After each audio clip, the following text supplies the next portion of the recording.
Assalamualaikum warahmatullahi wabarakatuh. Materi kali ini ialah refleksi sejarah bangsa.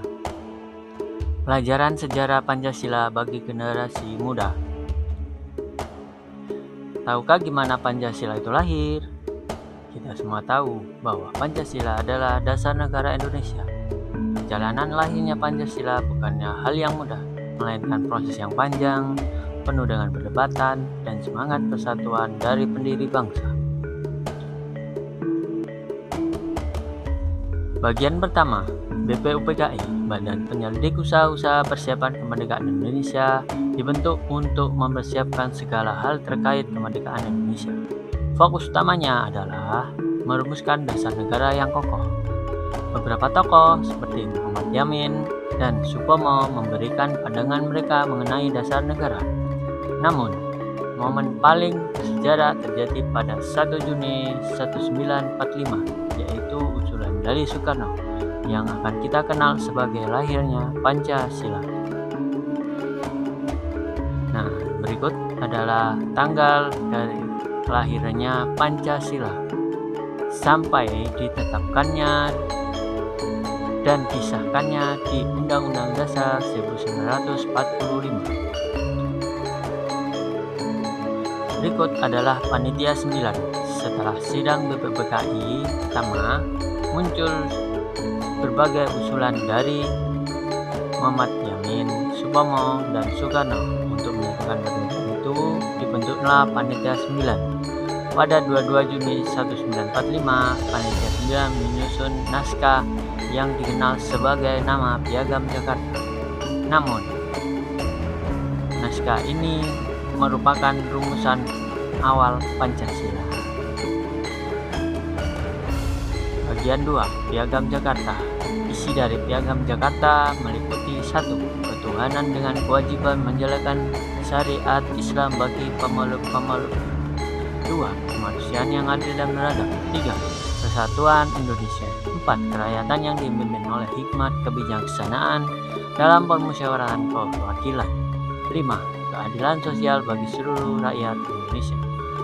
Poin terpenting dalam dokumen ini adalah rumusan sila pertama yang berbunyi ketuhanan dengan kewajiban menjalankan syariat Islam bagi pemeluk-pemeluknya. Bagian 3, PPKI. Sehari setelah proklamasi kemerdekaan, Panitia Persiapan Kemerdekaan Indonesia mengadakan sidang. Pada tahap ini terjadi perubahan penting demi menjaga integrasi Indonesia atau integrasi nasional. 1. Berdasarkan aspirasi dari tokoh-tokoh Indonesia Timur, 7 kata dalam sila pertama Piagam Jakarta dihapus. 2. Rumusan dirubah menjadi ketuhanan yang Maha Esa agar dapat merangkul keberagaman agama di Indonesia. Dan yang terakhir, Pancasila secara resmi disahkan sebagai dasar negara sebagaimana tercantum dalam pembukaan Undang-Undang Dasar 1945. Nah, ini Pancasila sebagai pedoman moral dan etika serta kompas untuk menentukan mana yang baik dan buruk. Yang kedua, sebagai filter budaya atau kepribadian bangsa dan tetap mempertahankan nilai gotong royong. Dan yang terakhir, sebagai semangat persatuan, toleransi, dan musyawarah yang menjadi ciri khas bangsa Indonesia. Refleksi pribadi. BPUPKI memberi kita fondasi pikiran.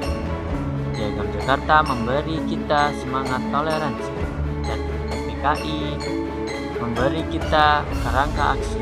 Tantangan hari ini adalah hoax, krisis iklim, hingga ketimpangan global hanya bisa kita hadapi jika kita kembali pada nilai-nilai tersebut. Pancasila bukan hanya untuk dihafal di kelas, tapi untuk dihidupi di setiap kita jempol kita di media sosial. Dan di setiap kebijakan yang kita ambil dan di setiap interaksi kita dengan sesama. Kita adalah pewaris proses itu. Mari kita jaga api yang sama. Pancasila adalah kita. Terima kasih.